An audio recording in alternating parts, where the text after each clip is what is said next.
In today's video, we're going to compare Obagi's New Derm and Blue Peel versus the Dr. V Glow Facial for pigmentation in skin of color. Everyone tells you the secret to clearing hyperpigmentation is to either peel it off or to use hydroquinone. You've been told the Obagi Blue Peel or the New Derm system is the gold standard for acne and melasma. They were developed decades ago and were revolutionary for their time.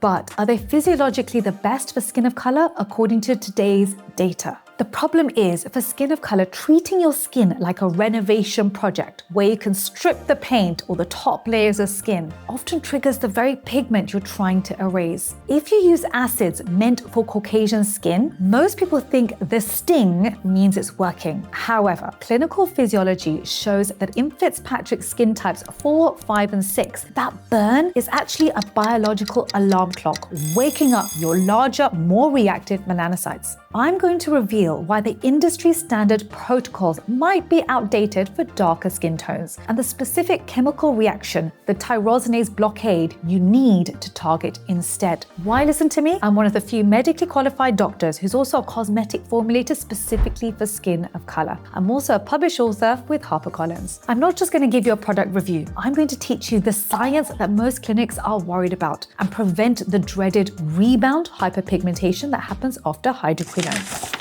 Hey, listen, 90% of you haven't actually subscribed to this channel. That means that you're missing out on direct contact with me, because what I do is for the first hour of every video, I'm in the comment section. Plus, it means you get to join our online community in YouTube. You get to ask me questions on YouTube itself. So if you haven't subscribed and hit the notification bell, what are you waiting for? Do it now. Before we compare products, you need to understand your own biology. Skin of color isn't just tan Caucasian skin. It functions differently. There are 3 critical physiological differences you must know. Number 1, larger, more volatile melanocytes. Those are your pigment-producing cells. They are significantly larger and more reactive than in lighter skin. They're like a sleeping tiger. If you poke them with heat or harsh acids, they don't just wake up, they attack. Number 2, the thicker, more compact epidermis. Your outer layer is denser. It makes it harder for ingredients to penetrate. Standard products don't take account for this. We need our actives in a smaller molecular weight to penetrate. Number 3, the heightened inflammatory response. Your skin has a lower threshold for inflammation. Even minor trauma triggers PIH, post-inflammatory hyperpigmentation. This is why the standard acids like glycolic acid approach fails. It attacks the tiger. Let's turn our eyes to Obagi and the claims that are made. Obagi Medical positions its safety for darker tones based on medical supervision rather than formulation innovation. Their argument generally rests on 3 pillars. Number 1, preconditioning the melanocytes. The claim is that Obagi argues by using the New Derm system, 4% hydroquinone plus tretinoin for 4 to 6 weeks before a peel, you suppress the melanocytes completely. They claim this shuts down the pigment factory. So when they apply the chemical peel, the skin cannot react, leading to PIH. So the marketing logic for them is if we put the melanocytes to sleep, the peel is safe. But when you look at the physiology of skin of color, these safety claims fall apart. I call this the suppression fallacy. Cytotoxicity versus sedation. The flaw is that Obagi preconditioning relies on hydroquinone to shut down the melanocytes. Problem is that hydroquinone is cytotoxic, toxic to cells. You aren't calming the cell, you are poisoning it. Hydroquinone is oxidized in the melanocyte to highly toxic compounds such as quinone, which damages the melanocyte DNA. It interferes with RNA synthesis and inhibits melanosome formation. Those are parcels of pigment in the melanocyte. And the consequences of this create a spring effect. The moment the patient stops the Obagi system, which they must do as hydroquinone is unsafe over long term, the suppressed melanocyte wakes up in survival mode rage. They overproduce pigment to protect themselves from previous trauma. So the reality is this treatment creates a cycle of dependency where the patient must keep using the product to suppress the rebound pigmentation it's causing. Now, the clinicians themselves are concerned, but this has been the gold standard for decades, and there are very, very few alternatives that give the same results as quickly. So I understand, it makes perfect sense. Ultimately, practitioners want to do what's in the best interest of their patient, but when the tools available have been Caucasian-centric, it causes us issues. Moving on to Obagi's second claim, the blue peel depth. They claim the original blue peel used a blue dye mixed with TCA acid in order to help doctors visualize the depth. They marketed the newer blue peel radiance with salicylic acid plus glycolic acid as a superficial peel that self-neutralizes or is easily controlled, preventing the deep burns that cause scarring.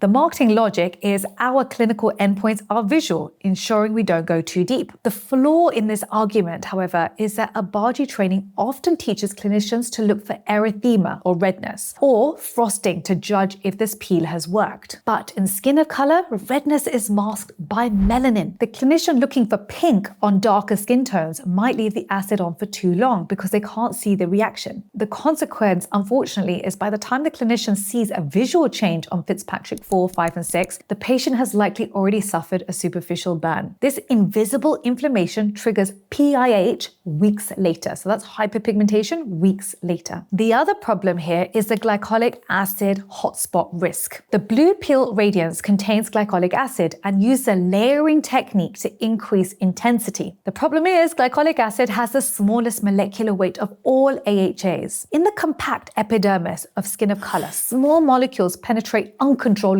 fast. This can cause unpredictable hotspots. One area of the cheek might tolerate it, while an inch away the acid penetrates too deeply, causing a burn that leaves a permanent dark mark. The marketing causes tingling, but the physiology for skin of color causes trauma. The next problem is the peeling. So the flaw is that Obagi markets the peeling phase, the uglies, as a badge of honor, proof that the skin is transforming. The problem is for skin of color, inflammation equals pigmentation. You cannot separate the two. A protocol that guarantees significant shedding and irritation is inherently dangerous for darker skin tones because the inflammation required to cause the peeling is the exact trigger for melasma and PIH. If you're focused on treating skin of color, the approach is different. We use things like mandelic acid, a larger molecular weight which doesn't burn the skin. You load the acid with anti-inflammatory support, and ideally you use acids that are also tyrosinase inhibitors, so they penetrate deeper into the skin to calm the melanocyte. And you don't want to be shedding like a snake either. The next claim from Obagi is that it's for all skin types. They cite clinical studies showing efficacy across Fitzpatrick's type 1 to 6. They emphasize that thousands of patients of all ethnicities have been treated successfully. So the marketing logic is, it works on everyone because we have data points for everyone. The problem is most clinical studies cited rely on acute visual endpoints, looking for redness or erythema to determine safety. In skin of color, inflammation is often not visible as redness. There's also a significant data gap for skin of color, as invisible inflammation leads to PIH weeks later. The real data we need is after you stop Obagi,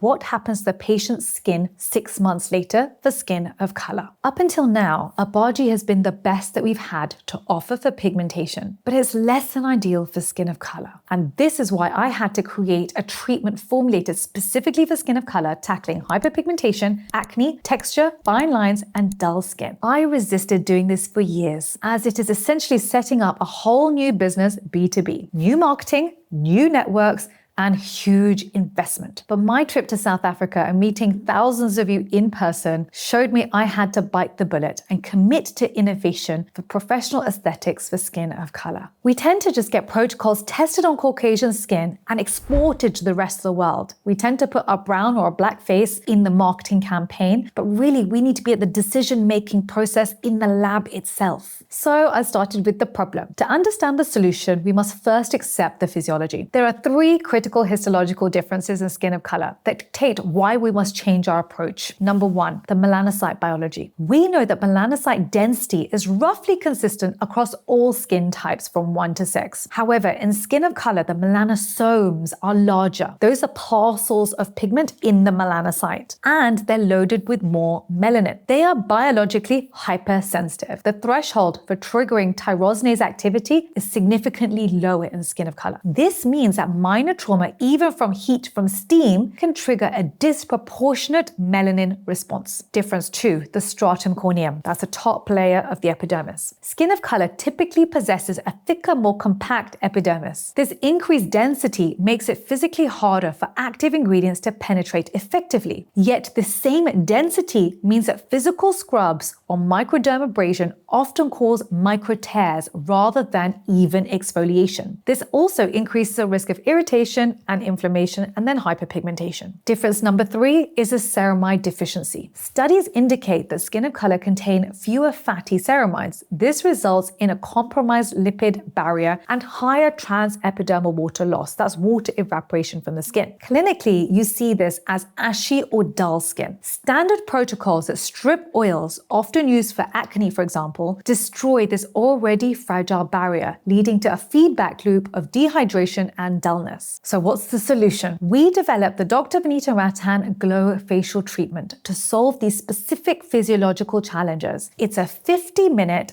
5-step protocol designed to deliver results without triggering the inflammatory cascade. Step 1, lymphatic drainage, not extraction. Instead of aggressive extractions which rupture the follicle and cause scarring, we utilize facial cupping for lymphatic drainage. This boosts circulation, which prepares the skin for actives. Step 2, radiofrequency. We use radiofrequency to stimulate collagen and tighten the skin. However, the sequence is critical. We perform radiofrequency before microneedling. Why? Because if you create microchannels first and then apply heat, you risk unpredictable thermal injury, hotspots in the dermis. So by doing radiofrequency first, we treat the dermis safely. Step 3, the glow peel. This is large molecular weight exfoliation. We strictly avoid small molecules such as glycolic acid or TCA, which penetrate too quickly, causing hotspots. Instead, we use the glow peel, formulated with mandelic acid and lactic acid. These are larger molecules that penetrate slowly and evenly. We combine these with tyrosinase inhibitors such as kojic acid, ascorbic acid, phytic acid, and ferulic acid to proactively suppress melanin production during the exfoliation process. We also added oligopeptides and DNA repair enzymes to penetrate deeper into the skin. This step tackles hyperpigmentation, fine lines, and acne. Step 4, microneedling with the Glow Serum that has smaller molecular actives. This stimulates collagen plus creates channels for the tyrosinase inhibitors to penetrate deep to where the melanocytes reside on the epidermal dermal junction. We use vitamin C tetrahexyldecanoascorbate, licorice root extract, peptides, bakuchiol, and phytic acid. Step 5, we occlude with our stem cell sheet mask. This is called the Glow Mask. It reduces inflammation rapidly post-procedure, plus allows peptides and ceramides to penetrate deeper into the skin, giving you a glow finish 24 hours later. And this is what I did with the Glow Facial Treatment, and here are some of the results. If you're a practitioner who would love to offer this to your clients, write the word yes below and I will send you a link to verify your clinic. You will then join our Skin of Color directory that our 3.5 million followers can access. If you're from the US, it's important that your clinic is doctor-led. If you're in the UK, it's important that either you're a doctor or have NVQ4+. If you're a patient and want to know where your closest clinic is, type the word where below and I will send you the clinical location map. I want to thank the thousands of you who asked me to do this for you. It's been an honor to serve you and I cannot wait to see your results.